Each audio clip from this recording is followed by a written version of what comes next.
ক মহাপুৰুষ শংকৰদেৱে অসমীয়া সংস্কৃতিলৈ আগবঢ়োৱা দুটা অৱদানৰ নাম লিখা।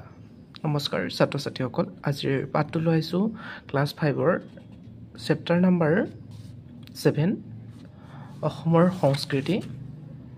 এই পাঠটি লৈ আহিছোঁ। এই পাঠটিৰ যিখিনি পাঠভিত্তিক কুৱেশ্যন আছে, কুৱেশ্যনৰ এনচাৰসমূহ তোমালোকৰ বাবে আজি লৈ আহিছোঁ। ছাত্ৰ ছাত্ৰীসকল, ইয়াৰ আগতে মই পাঠ 1ৰ পৰা 6লৈকে সকলো কুৱেশ্যনৰ এনচাৰসমূহ দি থোৱা আছে। যদিহে তোমালোকে চোৱা নাই, মোৰ ডেছক্ৰিপশ্যনত চাবা, নহ'লে বা তোমালোকে প্লেলিষ্ট চেক কৰিলেও তোমালোকে পাবা। ব'লাচোন তেতিয়াহ'লে আজিৰ এই ভিডিঅ'টো আৰম্ভ কৰোঁ। তোমালোকক প্ৰথমে দিছে মহাপুৰুষ শংকৰদেৱে অসমীয়া সংস্কৃতিলৈ আগবঢ়োৱা দুটা অৱদানৰ নাম লিখা। এইটো তোমালোকে পেজ নম্বৰতে পাবা। 50 নম্বৰ পেজ নম্বৰ উলিয়াই লোৱা। 50 নম্বৰ পেজতে আছে মহাপুৰুষ শংকৰদেৱে অসমীয়া সংস্কৃতিলৈ আগবঢ়োৱা অৱদান কি কি আছে। বৈষ্ণৱ ধৰ্মৰ প্ৰচাৰ কৰিছিলে। অৱদান কি হ'ব? বৈষ্ণৱ ধৰ্মৰ প্ৰচাৰ কৰিছিলে।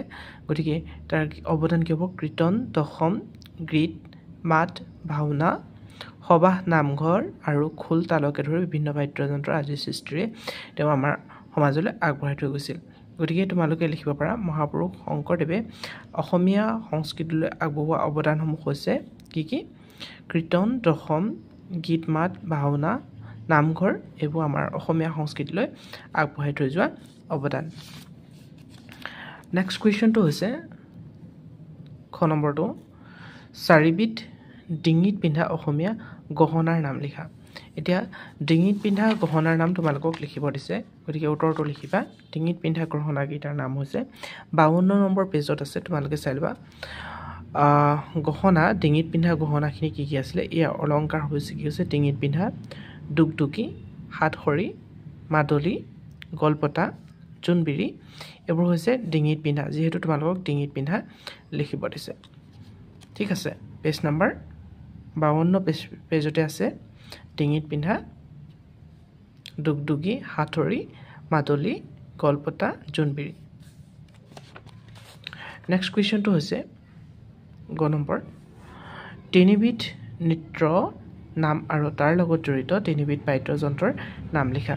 এতিয়া নৃত্য বুলি ক'লে কি কি নৃত্য হৈছে? আমাৰ বিহু। ধৰা বিহুটোৰ কাৰণে আমাক কি লাগে? বিহু নৃত্যৰ কাৰণে ঢোল লাগিব। বাদ্যযন্ত্ৰ কি? ঢোল, পেঁপা, গগনা, এই সুতুলি, এইবোৰ হৈছে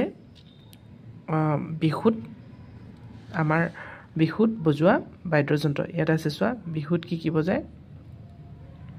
আপোনাৰ ঢোল বজায়, পেঁপা, গগনা, টকা, সুতুলি, এইবোৰ হৈছে আমাৰ বিহু নৃত্যত। আৰু সত্ৰীয়া নৃত্য নাচিবৰ কাৰণে কি লাগে? খোল লাগিব, তাল লাগিব। এইটো হৈছে আমাৰ যিটো সত্ৰীয়া নৃত্য, সেই সত্ৰীয়া নৃত্যৰ কাৰণে আমাৰ এইটো লাগিব। আৰু ঝুমুৰা নৃত্যৰ কাৰণে কি লাগিব? ঝুমুৰা নৃত্যৰ কাৰণেও আমাৰ কি লাগিব? তেনেদৰে বাদ্যযন্ত্ৰ ব্যৱহাৰ কৰা হয়। ইয়াত আছে বাদ্যযন্ত্ৰ কি কি আছে? পেঁপা, গগনা, টকা, সুতুলি, তাল, ভোৰতাল, দুতৰা, বাঁহী, টোকাৰী, এইবোৰ তোমালোকে বাদ্যযন্ত্ৰৰ নাম লিখিবা। এতিয়া ছাত্ৰ ছাত্ৰীসকল, নেক্সট কুৱেশ্যনটো তোমালোকৰ বাবে লৈ আহিছোঁ। চাউলৰ গুৰিৰ পৰা প্ৰস্তুত কৰা চাৰিবিধ খাদ্যবস্তুৰ নাম। এতিয়া চাউলৰ গুৰিৰ পৰা আমি কি কি পাওঁ? পিঠা লিখিব পাৰা। তিল পিঠা নহয়, এইটো ইয়াত আছে, তোমালোকক মই দেখা দিছোঁ ঘিলা পিঠা। আৰু আগতে তোমালোকে যিটো মই তোমালোকৰ বাদ্যযন্ত্ৰৰ কথা ক'লোঁ, তোমালোকে বাদ্যযন্ত্ৰৰ এইকেইটা লিখিবাই। আৰু নৃত্য কি কি আছে ইয়াত লিখা আছে। এইটো কি? ঝুমুৰ নৃত্য, খেৰাই নৃত্য, দেওধনী নৃত্য আৰু সত্ৰীয়া নৃত্য, এইবোৰ আছে। এই নৃত্যসমূহত কি কি বাদ্যযন্ত্ৰ যায় ইয়াতে তোমালোকৰ লিখা আছে, লিখিব পাৰিবা। এতিয়া তোমালোকৰ প্ৰশ্নটো হৈছিলে কি আছে? যে চাউলৰ গুৰিৰ পৰা প্ৰস্তুত কৰা চাৰিবিধ খাদ্যবস্তুৰ নাম। এতিয়া চাউলৰ গুৰিৰ পৰা কি কি খাদ্যবস্তু প্ৰস্তুত কৰা হয়? তোমালোকে পেজ নম্বৰ উলিয়াই লোৱা। 54 পেজতে আছে তোমালোকৰ চাউলৰ গুৰিৰ পৰা কি কি আমি পাওঁ?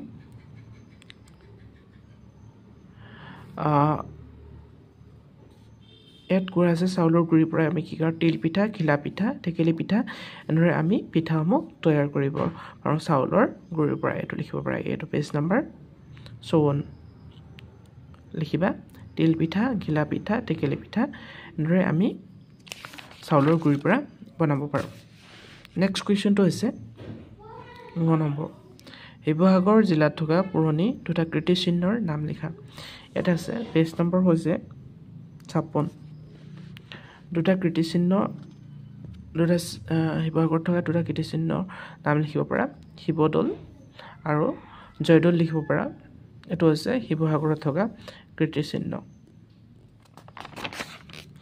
এটো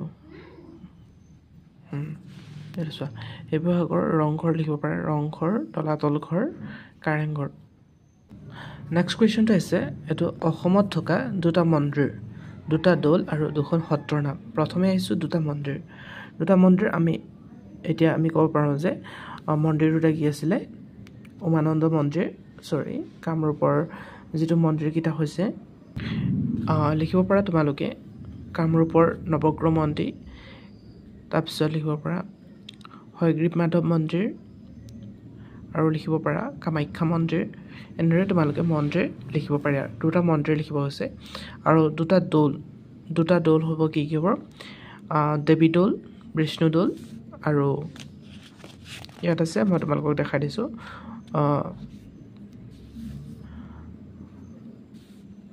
শিৱদৌল আৰু জয়দৌল এই দুটা লিখিব পাৰা তোমালোকে দুটা দৌলৰ নাম এই দুটা দৌলৰ কৈছে নহয় দুটা দৌলৰ নাম হ'ল বুলি লিখিবা শিৱদৌল আৰু জয়দৌল আনটো হৈছে দুখন সত্ৰৰ নাম সত্ৰ দুখনৰ নাম তোমালোকে লিখিব পাৰা ইয়াত আছে মাজুলীৰ আউনাতি সত্ৰ আৰু দক্ষিণপাট সত্ৰ এই দুখন লিখিব কৈছে গতিকে উত্তৰটো তোমালোকে লিখি ল'বা ইয়াৰ দুখন সত্ৰৰ নাম ঠিক আছে এই দুখন সত্ৰ কি আউনীআটী সত্ৰ আৰু দক্ষিণপাট সত্ৰ এতিয়া নেক্সট কুৱেশ্যনটো আহিছো 2 নম্বৰ তোমালোকক দিছে খালি ঠাই পূৰ কৰা ক বহাগত পালন কৰা হয় বহাগত কি পালন কৰা হয় আমাৰ বহাগত বহাগ বিহু পালন কৰা হয় ইয়াত লিখিবা বহাগ বিহু খ নম্বৰত আছে খেৰাই পূজাটোৰ উত্তৰটো লিখিবা পেজ নম্বৰ 12 তে আছে তোমালোকে চোৱা খেৰাই পূজা বড়োসকলে কৰে গতিকে ইয়াত কি হ'ব এটো খালি ঠাইত কি হ'ব খেৰাই পূজা বড়োসকলে পালন কৰে ইয়াত বড়োসকল বুলি লিখিবা বিহু জাতীয় উৎসৱ কি হয় বিহু অসমৰ ইয়াত অসম হ'ব বিহু অসমৰ জাতীয় উৎসৱ নেক্সট কুৱেশ্যনটো হৈছে ঘ নম্বৰ মিচিংসকলে ড্ৰেছ পালন কৰে মিচিংসকলে কি পালন কৰে আলি আই লৃগাং ইয়াত হ'ব আলি আই লৃগাং ৱৰ্ডটো মই তোমালোকক দেখাই দিছোঁ মিচিংসকলৰ আলি আই লৃগাং এইটো হৈছে মিচিংসকলৰ আলি আই লৃগাং এই ৱৰ্ডটো লিখিবা পেজ নম্বৰ তোমালোকে আছে 52 পেজতে আছে মিচিংসকলৰ আলি আই লৃগাং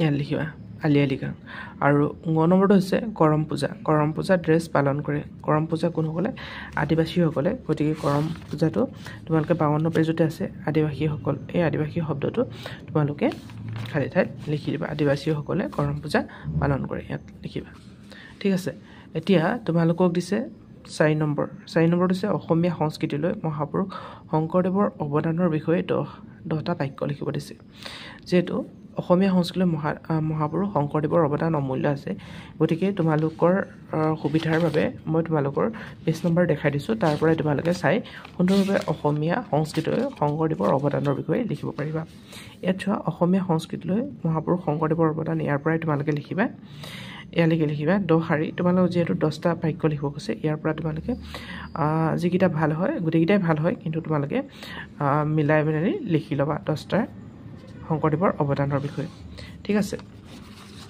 এতিয়া তোমালোকক দিছে চমুটুকা বিহু পুতলা নাচ অসমীয়া ভাষা আৰু সত্ৰীয়া নৃত্য উৎসৱ পাৰ্বণ এইকিটাৰ চমুটুকা লিখিব লাগে এইটো মই 4 নম্বৰটো পিছলৈ তোমালোকক থৈ দিছো এতিয়া মই 5 নম্বৰটো কৈছো তোমালোকে চাই ল'বা 5 নম্বৰ হৈছে ক অংকৰ লগত খ অংশ মিলোৱা তেজপুৰত কি আছে তেজপুৰত তোমালোকে লিখিবা অগ্নিগড় তেজপুৰৰ পৰা অগ্নিগড়লৈকে তোমালোকে টানি দিবা এনেকে আজদালে মিলাই দিবা তেজপুৰৰ অগ্নিগড় তাৰ পিছত কামৰূপত পুৱামক্কা গোৱালপাৰাত সূৰ্য পাহাৰ ধুবুৰীত তেগ বাহাদুৰৰ গুৰুদ্বাৰ আৰু কাছাৰত কি হ'ব ভুৱন পাহাৰৰ মন্দিৰ আকৌ এবাৰ কৈ দিছোঁ তেজপুৰৰ অগ্নিগড় কামৰূপৰ পোৱামক্কা গোৱালপাৰাৰ সূৰ্য পাহাৰ ধুবুৰীৰ তেগ বাহাদুৰ গুৰুদ্বাৰ আৰু কাছাৰত ভুৱন পাহাৰৰ মন্দিৰ এনেদৰে লিখিবা এতিয়া ছাত্ৰ ছাত্ৰীসকল মই 4 নম্বৰ কুৱেশ্যনটো 6 নম্বৰ তোমালোকক এখন শৰাই ছবি আঁকিব দিছে গতিকে এইটো তোমালোকে নিজে কৰিবা